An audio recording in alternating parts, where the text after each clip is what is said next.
Imagine a medicine that promises to cure every ailment, broken bones, body aches, even cancer, yet slowly turns your bones to dust. In the 1920s, America's elite proudly sipped this glowing tonic, unaware they were drinking pure poison. Welcome to one of history's darkest medical tragedies. In the early 20th century, radium was hailed as a miraculous element. Advertisements and doctors swore it could revitalize the body, cure diseases, and banish pain. Little did they know it was a slow, invisible killer. Today, we unveil the chilling story of how a miracle cure destroyed the lives of those who trusted it most. The magic water of America. When radium was first discovered, it seemed like a gift from science. Products containing radium emerged from toothpaste to chocolate bars, promising renewed health.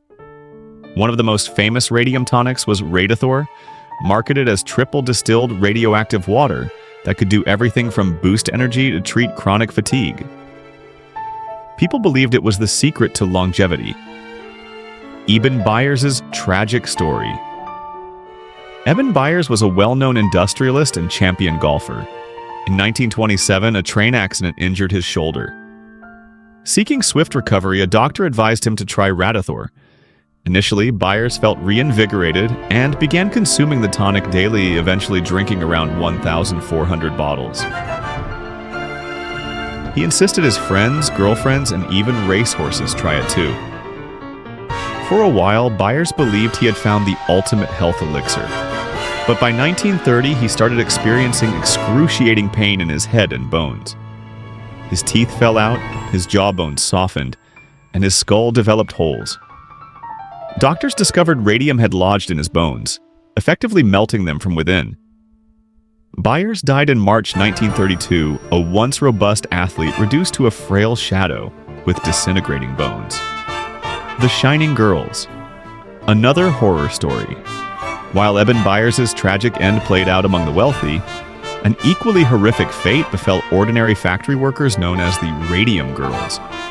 They painted watch dials with radium-infused paint so they would glow in the dark, told that it was harmless. In fact, supervisors instructed them to lick the paintbrush tips to make them fine, a process called lip pointing. The women even painted their nails and teeth with the luminous paint for fun, unaware that every brush lick inserted radioactive poison into their bodies.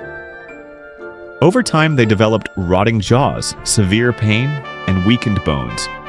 Some of their jawbones literally crumbled at a touch. It turned out that, like Byers, they too were victims of radium's silent toxicity. Radium, a slow, fatal poison. Why was radium so deadly? Our bodies mistake radium for calcium, so it settles in the bones. Being radioactive, radium continuously bombards bone tissue with harmful radiation. Cells die, bones dissolve, and cancer begins. This is what happened to both Eben Byers and the Radium Girls. They unknowingly ingested radium day after day. In factories, the women's pleas for help were dismissed for years. Many died horrible deaths, their bones literally rotting away. Public outcry eventually forced stricter regulations and shut down radium product manufacturing. But not before countless lives were ruined. A dark legacy? Even Marie Curie, who discovered radium, succumbed to radiation-induced illness years later. The tragedy of these miracle cures serves as a stark warning. Blind faith in untested remedies can lead to catastrophic outcomes. Eben Byers and the Radium Girls remind us that what glitters may not be gold and what glows may be deadly. Their cautionary tale shows how, in the rush for medical breakthroughs and miracle cures, people can unknowingly embrace doom. In the end, both stories converge into one chilling lesson, that the greatest danger often wears the disguise of hope.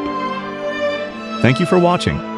If this story unsettled you and taught you something, share it with those who'd find it fascinating. History abounds with dark lessons on misplaced trust, and this tale of radium stands among the grimmest.